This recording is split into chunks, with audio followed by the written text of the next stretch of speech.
Hi, my name is Julie Strothman. I'm Corey's mom, and as Corey had kind of previewed a couple weeks ago, I was planning to do a vlog on what it's like when your children move halfway across the country. And well, let me tell you first, this is my plan on how you deal with that. You drive through a blizzard to get to the airport to the motel.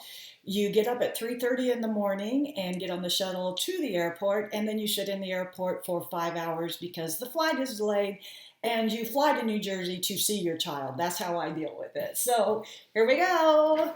Well, hello! How is everyone today? Corey Strothman and my mother, Grace, in your corner, coming from New Jersey, Basking Ridge today. Thank you for joining me. Well, it was worth it. It was worth it. So this is airport delay face, but I'm so glad to be here. Yeah, I'm so excited that you're here, and it's been great to have my parents out here to see where we live, see where the kids go to school, just to get a feel. So when we talk over the phone or FaceTime, that you have a reference point. But we know that's not going to be reality of you coming out every month or us going home. And it's a big move. I mean, we moved far enough away to New Jersey that it's not a drivable distance. Right, and I had always told all three of my children I am fine because we've had a little practice. Our oldest daughter, Jody, lives in Fort Collins, which is an 8-hour drive on I-80. Always told them, I says, you can move away from Nemaha County as long as I can drive there in one day. Well, somebody broke that rule. I thought it was 1,700 miles. You told me it was only 1,277. So just 1,200. Yeah, so seems like 1,700. Yeah, I drove it. It's a 2-day drive for sure. Yeah. But so what we really want to talk to you today is, and again, we're not experts, but this is what we've experienced. Some things that have been tough for us. Yeah. I'm just getting into it. I have not lived away from family ever. But you have some experience with it. Your older daughter, Jody's been in Colorado for how many years now? Oh, man, I think it's 15. Yeah. 15? Living on 15. Yeah. She'll probably correct me on that, but Well, she's like 45, so how? Yeah, she moved when I was Maybe 20. not 45. But so talk to us, because it was, number one, it was our number one decision was having to move away from family because it's so important to us and it's such a big part of our life. But when we made that decision, we came to you, and we weren't asking, we were telling you we're moving to New Jersey. Yes. Walk us through, as a parent, what that's like. Well, a little background. We live in a wonderful part of the Midwest. We live in Nemaha County, Kansas, where family is so important, and we see it all around. So many of our friends, their kids will go off to college, they'll come back, and they're very close-knit, all living here, helping to raise the grandchildren.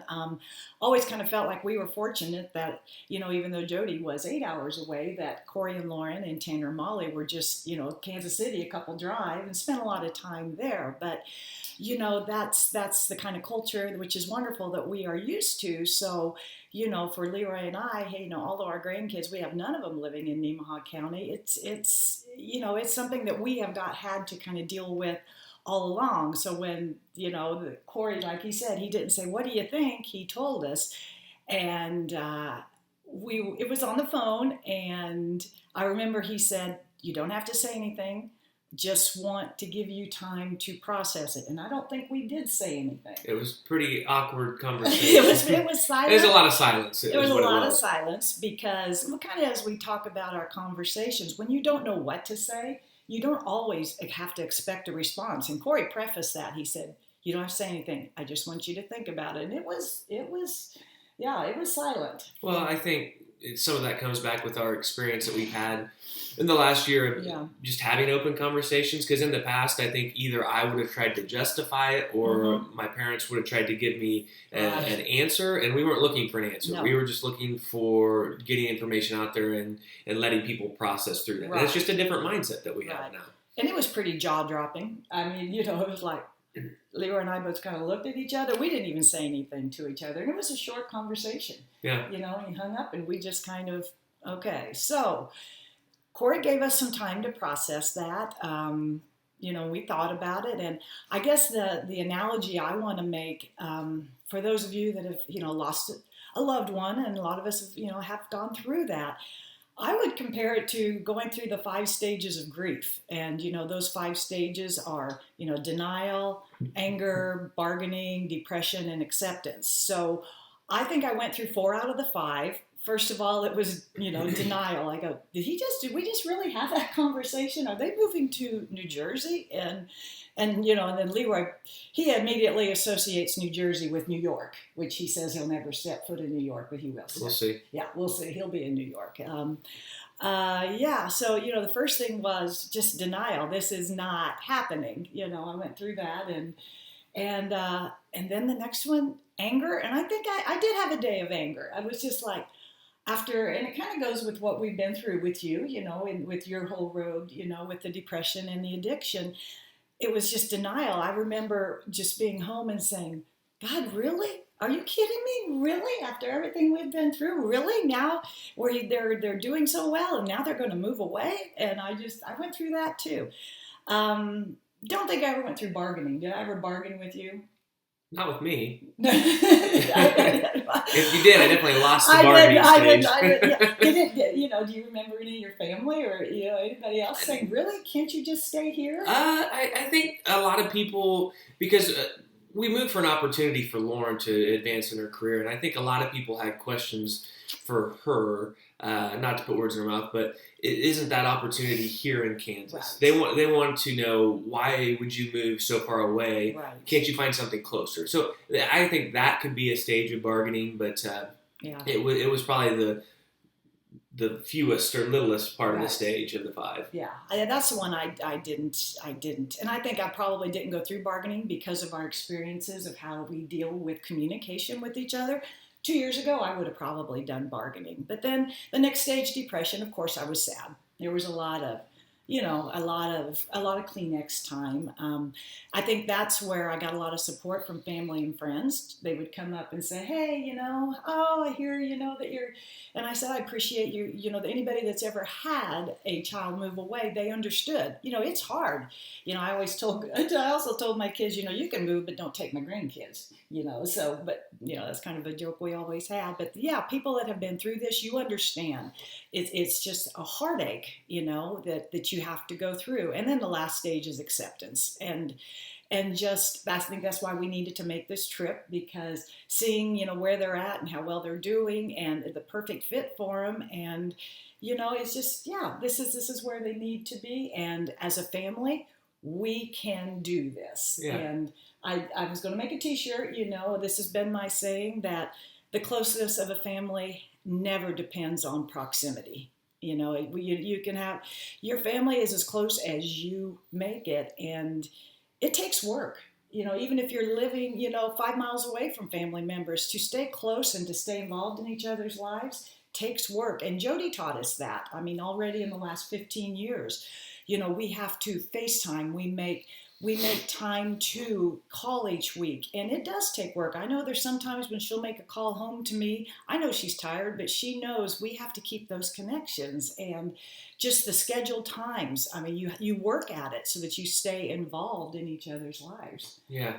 So I think that Mom touched upon the 5 stages very clear. Just to clarify too, she went through just stages that they usually refer to as when you lose a loved one. We're not saying this is anything like experiencing a death of someone close to you. No. But the stages you go through can be like that. But it's just a reference point. Right. From my perspective, what I would say is, again, and I posted this on social media. It kind of ties in with Brene Brown, is doing expect people or just assume they're doing the best they can. Well, you also have to assume. You have to try to put yourself in other people's shoes, because as you're going through these 5 stages, what you don't see on the other side is Lauren and I having these heartbreaking discussions at night of making this move. And then the fear that we have after we tell people and we've made that decision of disappointment. Right. And it's hard. And, luckily we've referenced Jody a lot because she has gone through this. And Jody's been kind of our focal point because she's gone through it. But her and I had a lot of conversations, and some of her conversations were, you don't need to say anything to them. Give them their time. Yeah. So I had that support there for myself of being able to talk to her over the phone and process through on the other side, because it's not easy. And again, we are very fortunate that we have the relationship, and not everyone has that relationship and closeness to family and friends, or things of that. So it could be a different situation. You could think, well, it doesn't really matter, we're not as close. But at some point, you got family, you got friends, you have something you're moving away from that's very difficult that can lead through this process. And in the future, what I will do is I'll have a vlog talking about, okay, you've moved, the newness is off, you don't know anyone, now what? Right. Because the support systems are still there in Kansas and in Kansas City, but reality is they're not face to face. So you have to adjust to your new environment. But I think those are 5. Kind of nail it on the head. We walk right through it. And I'm glad you brought up that point about, your kid moving away isn't even in the same ballpark as losing a loved one, because I've lost both my parents and those of you that have lost, children and spouses, that heartache's not, it's not in the same field, but it's still, things that I have to work through. And and one of the things of the acceptance was what Corey just talked about. At first it was all, oh me, poor me. I went through that and I thought, wow, this is really going to be tough on them too. And so I've tried to look at it from their perspective as well. So. Yeah.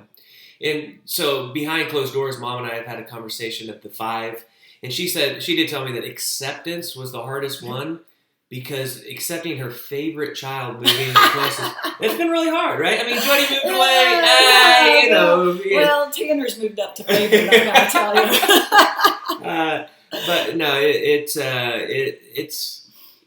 something that I think we're doing great with, because the transition has been so great. We're only 3 weeks in. So for us to sit here and act like we're experts on the situation would be just a flat out lie. No, we're not. Bumps will be there. We've had grandparents out, a couple times, Lauren's parents, now you guys. Now, once you guys leave on Sunday, it'll truly be the test of time. But I think we have a blueprint in place to make it work. Right. And some of the things, like I said, we've already used. Some of my resources, we have a family Voxer. If you as a family have never downloaded the app Voxer, it's like a walkie-talkie thing that anytime during the day you want to post a message or just comment about how your day's going, we use that a lot.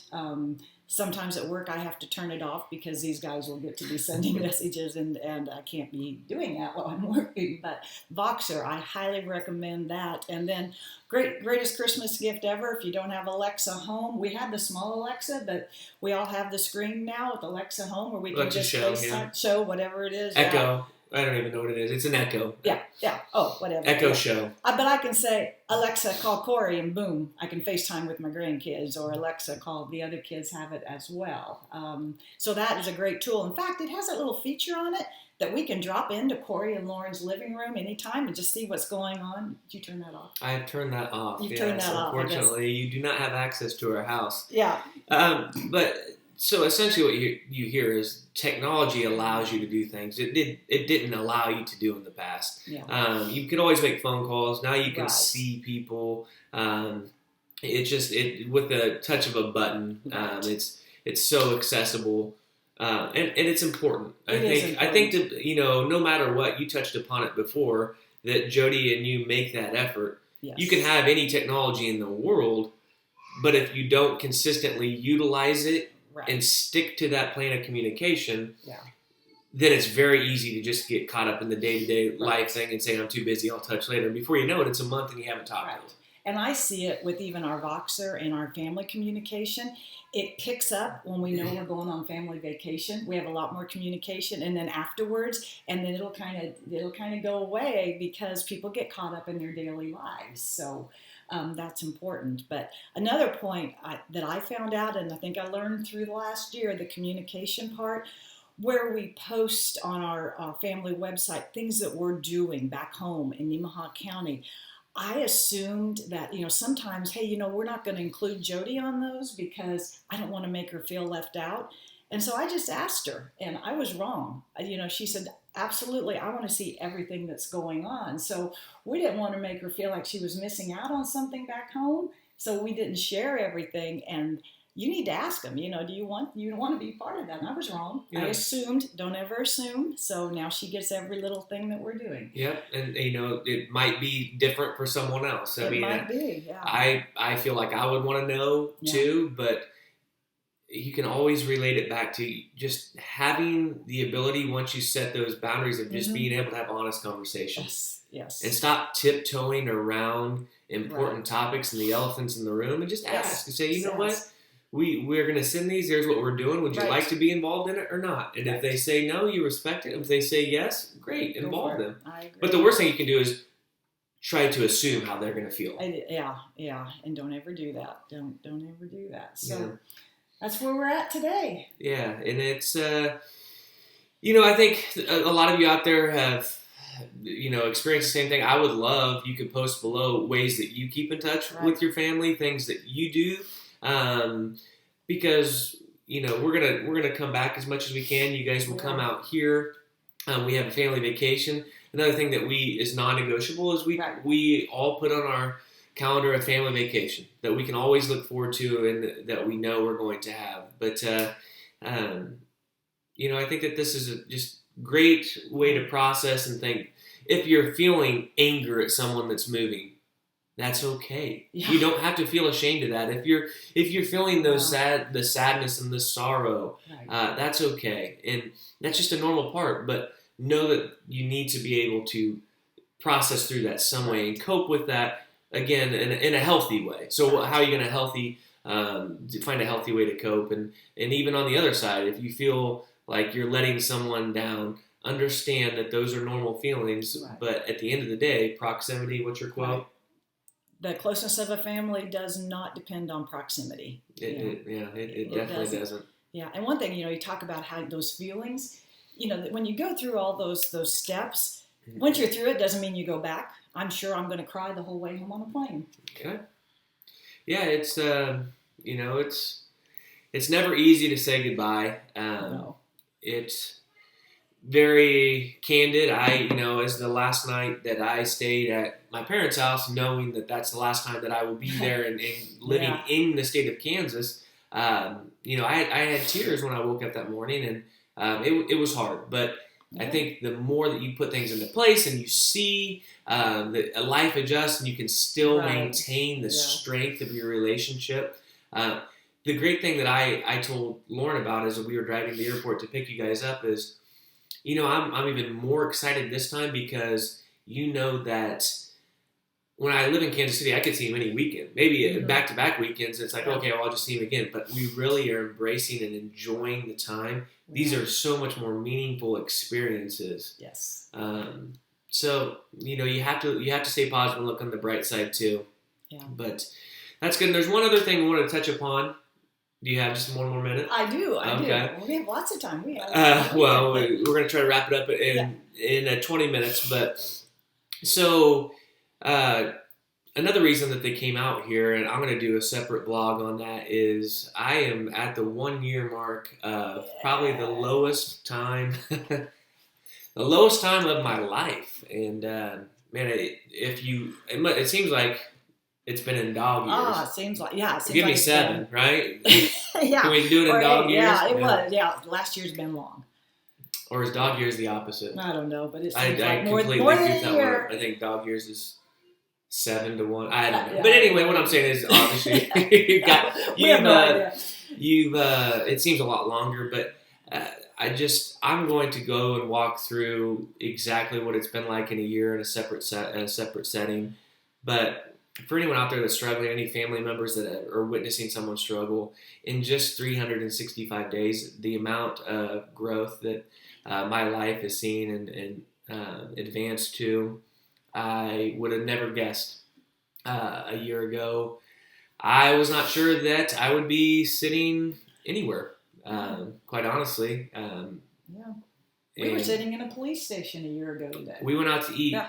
Last night, a year ago, our plans were a year ago. Yeah, we were in a police station. Yeah. So, just it's nice to do that. So, a morning coffee. Cheers, Mom. Thanks for joining us. And the last thing I want to say is I'm extremely excited about this. Yeah. I've told you numerous times that Grace in Your Corner it's not a fad. I can't emphasize that enough. It's not something that I started. I'm going to stop, that I've moved. I'm going to hit it even harder in year 2.